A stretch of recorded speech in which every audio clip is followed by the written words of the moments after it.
Bonjour à tous et bienvenue sur la chaîne Iris My Story. Je suis Janine.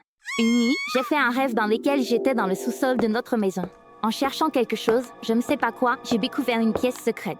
Au début, j'avais peur, mais ensuite la curiosité l'a emporté et je suis entrée. C'était un rêve téméraire.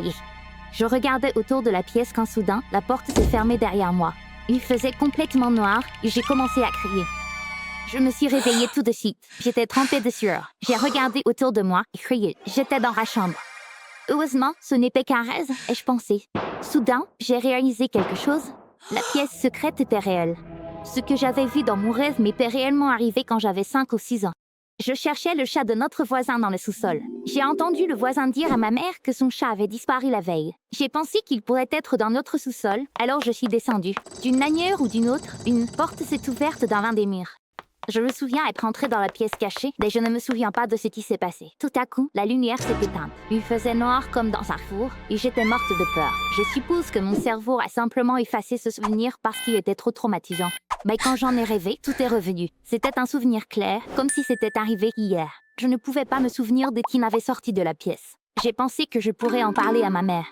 Ma mère est designer, et mon père est informaticien. Il travaille à domicile. Je me suis précipitée chez ma mère. J'ai dit, « Maman, j'ai quelque chose d'important à te demander. » Elle m'a regardé en souriant. Mais quand j'ai commencé à lui parler de mon rêve, son sourire s'est figé. La pièce secrète au sous-sol est réelle, n'est-ce pas? Comment ai-je pu en sortir? J'ai demandé. Maman ne savait pas quoi dire. Janine, ce n'était qu'un rêve. Il n'y a pas de pièce secrète au sous-sol, a-t-elle dit. Elle s'est fâchée quand je n'ai pas voulu laisser tomber. Je suis vraiment occupée en ce moment, a-t-elle dit, et m'a chassée. J'ai pensé que ma mère mentait, mais je n'ai rien dit. J'ai décidé de trouver la pièce secrète moi-même. Mes parents et moi allons nous coucher très tôt. Nous sommes généralement endormis à 22h. Cette nuit-là, après que mes parents soient allés se coucher, je suis descendue discrètement au sous-sol. J'ai examiné les murs avec la lampe de poche. Il devait y avoir une porte secrète. Je cherchais sans cesse, mais je ne pouvais pas la trouver. Je me sentais somnolente.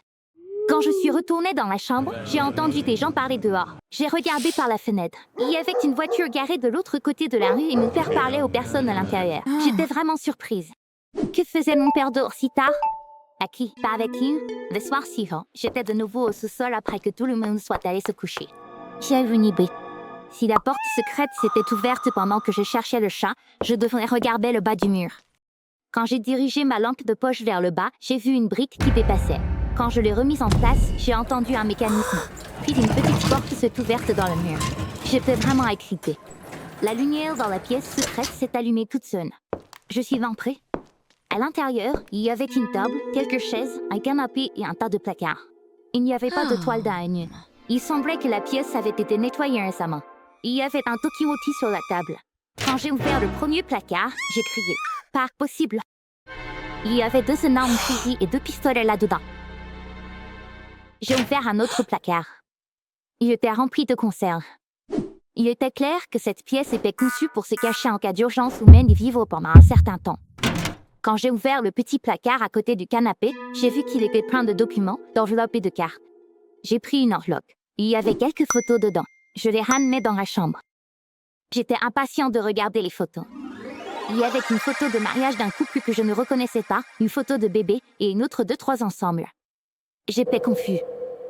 Pourquoi avons-nous les photos de famille de quelqu'un? Pourquoi y avait-il une pièce secrète dans notre sous-sol?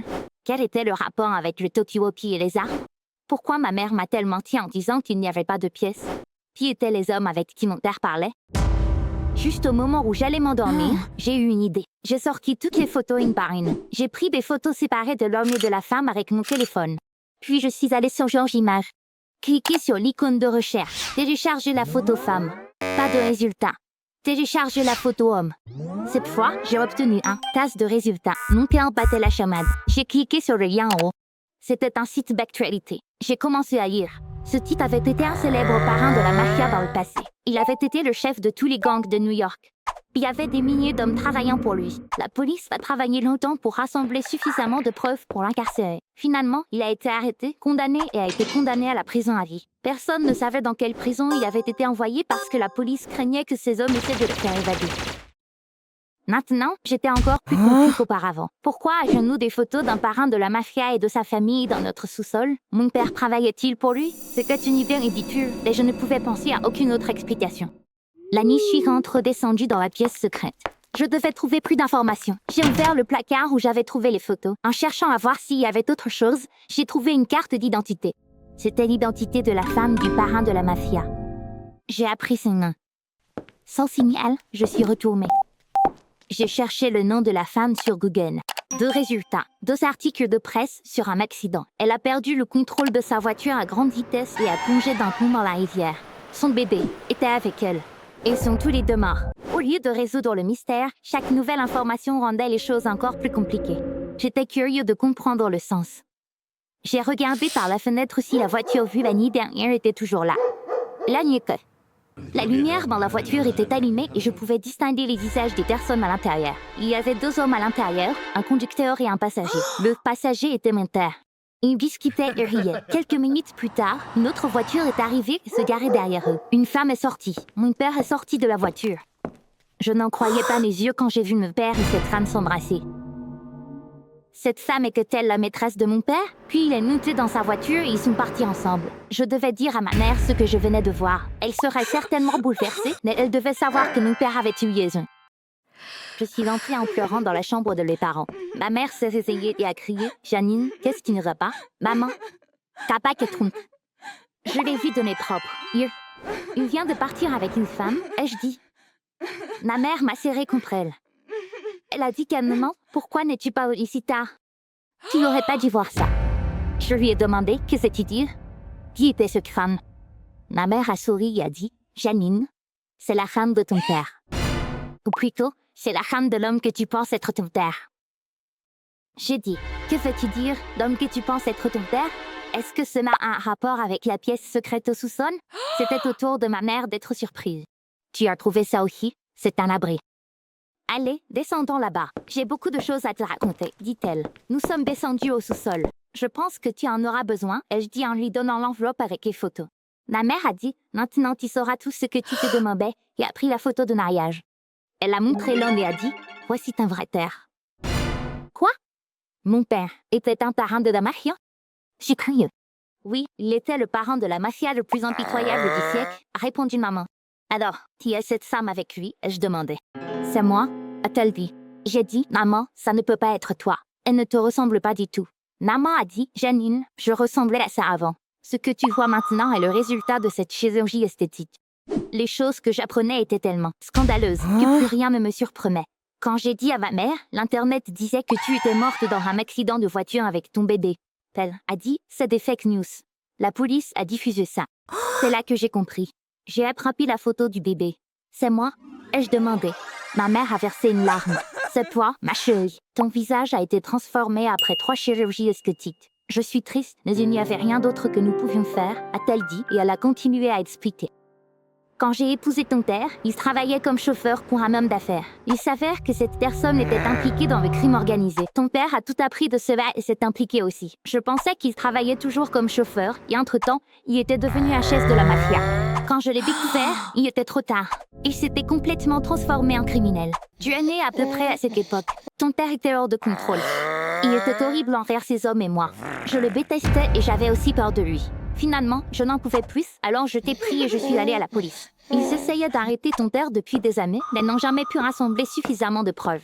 Je connaissais tous les secrets de ton père. Il a été arrêté et condamné à la prison à vie. Grâce à mon témoignage, comme beaucoup de ces hommes lui étaient encore fidèles, toi et moi étions en grand danger. C'est pourquoi ils nous ont intégrés dans le programme de protection de témoins. Premièrement, ils ont changé notre apparence avec des chirurgies. Ils nous ont donné de nouveaux noms. Nous avons déménagé dans cette petite ville. C'était une histoire incroyable, tout droit sortie d'un film, et j'en étais l'un des personnages. Alors, qui est l'homme que j'appelle papa? Ai-je demandé. C'est notre garde du corps. Son vrai nom est Georges. La femme tu as vue est son épouse. Chaque nuit tu te couches, Georges rentre chez lui et revient avant ton réveil. Quand il n'est pas là, d'autres personnes nous protègent. Quand j'ai dit, je sais qu'ils sont assis dans la voiture de l'autre côté de la rue. Ma mère Harry a dit, tu as découvert tant de choses. J'ai demandé, maman, est-ce que cette pièce secrète est pour qu'on s'y cache? Elle a dit, ton père avait des milliers d'hommes. À cause de moi, leurs vies ont été bouleversées. Ils nous cherchent depuis des années pour se venger. Si jamais ils découvrent qui nous sommes et où nous vivons, ils nous tueront. Mais ne t'inquiète pas. Si cela arrive, nous nous cacherons juste ici. Les armes sont pour notre protection. George va, bien sûr, rester avec nous. Je me sentais vraiment bizarre à propos de tout ça. Je venais d'apprendre des choses incroyables. J'avais l'impression que ma tête allait exploser. Il m'a fallu des mois pour digérer tout cela. Merci de m'avoir écouté. J'ai prouvé mon histoire intéressante.